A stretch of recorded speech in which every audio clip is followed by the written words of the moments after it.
Hello friends, আজ চলে এলাম আর একটা রেসিপি নিয়ে। আজকে আপনাদের করে দেখাবো হিঙের কচুরি। হিঙের কচুরি কড়াইয়ের ডাল দিয়ে করব। এটাকে অনেকে রাধাবল্লভীও বলে, কিন্তু আমি শিখেছি এটাকে হিঙের কচুরি বলে। কড়াইয়ের ডাল দিয়ে করতে হয়। রাধাবল্লভী মানে ছোলার ডাল দিয়ে করতে হয়। তো আজকে আপনাদের সেটাই দেখাবো, হিঙের কচুরি কড়াইয়ের ডাল দিয়ে। তো শুরু করছি। কড়া গরম হয়ে গেছে, পুরটা আগে তৈরি করে নেব, তার জন্য তেল দিলাম।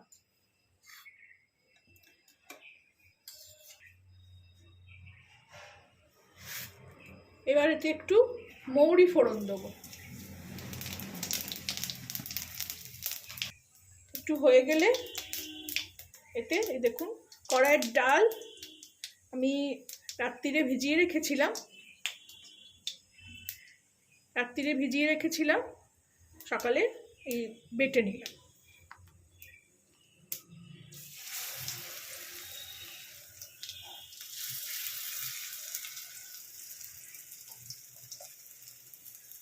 এতে কিছুই আমি দিইনি, শুধু জল দিয়ে বেটে নিয়েছি।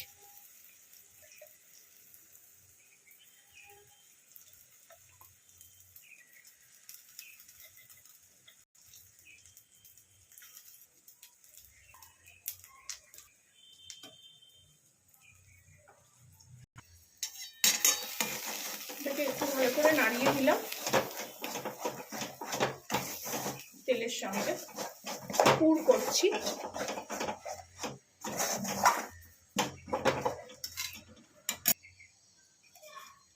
স্বাদ মতো চিনি দেবো,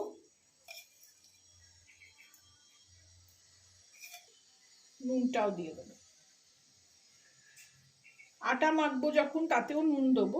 তো এটাতে স্বাদ মতো মানে বুঝে দিতে হবে, বেশি হলে আবার ভালো লাগবে না। নাড়িয়ে মিশিয়ে নেবো। পুরটা করতে একটু সময় লাগবে।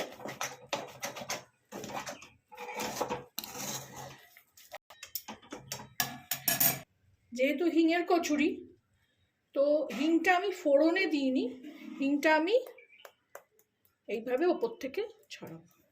বেশি দেবো না, বেশি হিং দিলে তেঁতো হয়ে যায়। শুধু টেস্ট, মানে গন্ধটাও আসবে, টেস্ট।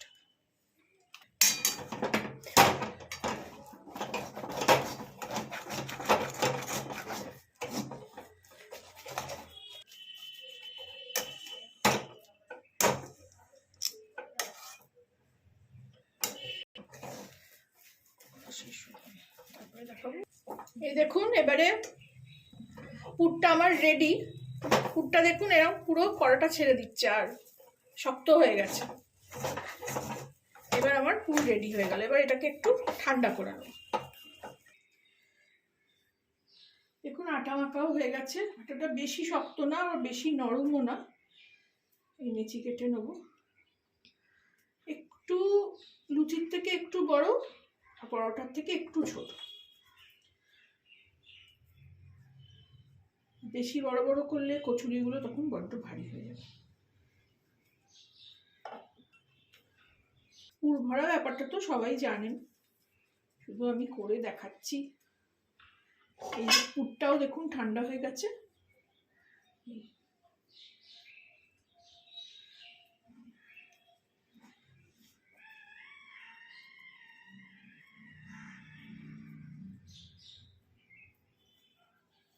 ফাটবে না।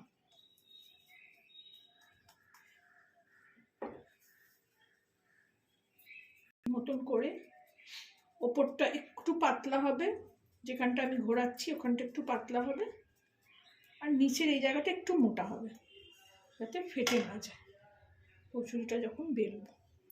আর আটাটাও ওই জন্য একটু নরম করে বেলা, যে শক্ত আটা মাখলে সেটা ফেটে যাওয়ার ভয় থাকে। কচুরি তো কম বেশি সবাই করেন আপনারা। আমি যেটা করেছি সেটা আমার ভার্সনটা আপনাদের দেখালাম। এটা আজকে হলো হিঙের কচুরি। এবার তেল দিয়ে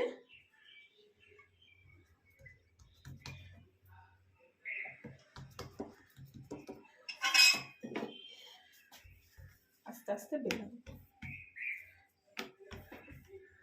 তেলটা গরম হতে হবে।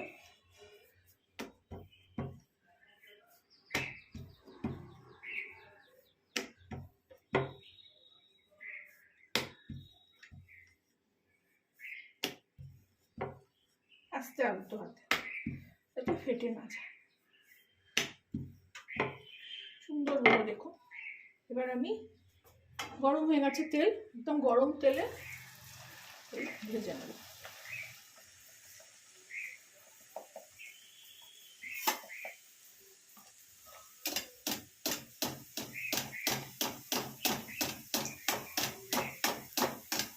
বেশি নাড়াবো না, তেলটা শুধু ওর ওপর দেবো, পিঠ হতে দিতে হবে। কচুরি তো দেখুন ফুলে উঠলো। এইবার আমি ওটা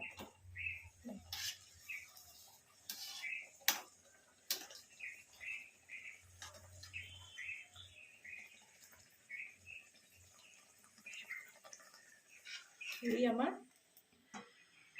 হিঙের কচুরি রেডি খাওয়ার জন্য। এটা আলুর দম দিয়েও খেতে পারেন বা সস দিয়েও খেতে পারেন। আমি আর প্লেটিং করে দেখালাম না, এইভাবেই দেখাচ্ছি, করছি জিনিসটা আমি এখনো। তো এইভাবে করবেন, করে খাবেন যেরকমভাবে দেখালাম। ভালো লাগলে শেয়ার করবেন, লাইক করবেন, আর সাবস্ক্রাইব করে নেবেন। Thank you for watching.